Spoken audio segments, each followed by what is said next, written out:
story starts out even before we got married. Kelly and I sat in Jamba Juice in Stevenson Ranch. And Kelly asked what our life looked like, and I said, you know, high school ministry, our door open, loving on people, living a life for the Lord, having children, adopting children.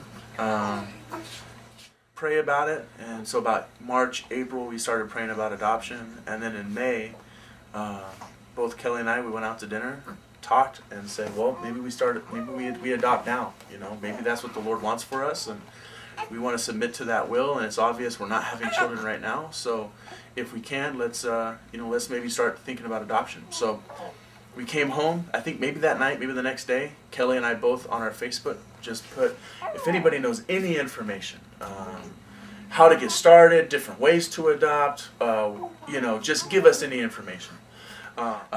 It's 7:30 at night. I know it very specifically. Giving Lucas a bath, and I had a BlackBerry, and I had my Facebook email or my Gmail, right? So I got a Facebook update. So I'm reading it, and Lucas is in the bath. I'm sitting there, and it says, hey Kel, Lewis, I saw your Facebook post.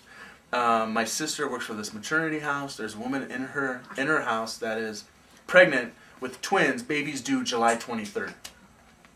So I'm like, what the? You have to be kidding me. So I get up. Kelly's in our room. Kelly's doing something. I take the phone and I'm like, Kelly, you have to read this email. And she's doing something. I'm like, no, you put whatever you're doing. Stop. Read this email. She reads it and her jaw just dropped. Start praying. And like, honestly, we're like, if the Lord calls us to move and work, right? And we've been praying about it, and the Lord has answered our prayers. Literally, in May, we said, okay, we're going to adopt. Beginning of June, we get this email. We're like, okay. So we contact Stacy that night. We talk to Krista that night. And pretty much it's, listen, these babies are due right away. Okay, so we finally figured out, all right, so we're going to do this. She gets the bio. We get a call the following Monday. All right, so we get the email on a Saturday. Next Monday, we ship the bio. The following Monday, Krista calls, you guys are favored. And she says, oh, by the way, the babies weren't due on July 23rd. They're actually due on July 4th. And the next Monday, 7 days later, June 15th, there's actually a scheduled C-section. So we found out that we could possibly be adopting babies sometime in July, to 7 days later saying, yes, those babies are yours. And 7 days later, we were holding babies. 9, 10 o'clock at night. Jaden was the first one, the one I'm holding now, and Micah was shortly after. And the state of California will not pay for such a late-term abortion. But there are abortion clinics that will do such a late abortion. And if she was still dating that guy and he had the money, they would have had him aborted.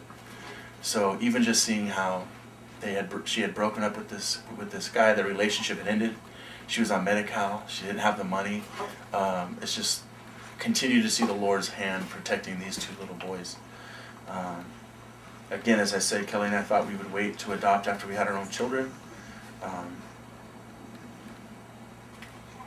The Lord was just perfectly, like He was waiting for us to say, you know what, Lord, we submit to your will. And He instantly answered prayers and moved super fast. And that Monday, that night, I get home 5:30. Nothing, like, the word's just starting to get out.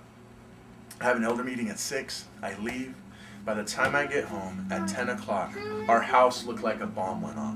We had 2 car seats, a crib, 2 strollers, more clothes than we can handle, diapers, formula. It was just amazing, just the outpour. Adoption. Listen, this woman who wanted to abort her children didn't have an opportunity. And maybe she did. Maybe she could have continued to strive on. But when she had the babies, the doula inside the room had mentioned that. She said, this is why adoption is so great. Because I couldn't take care of these kids or love them as they should be. But I know there are 2 people in the room next to me that will love these babies with everything that they have and care for them. My wife and I are the first believers in our family. And we have Lucas, and now we have 2 boys that were, all intents and purposes, shouldn't be here. It's my desire that we raise these 2 boys in the truth of the Lord.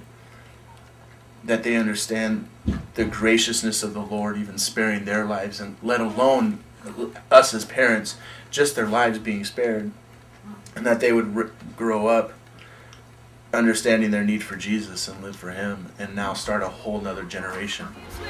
Crash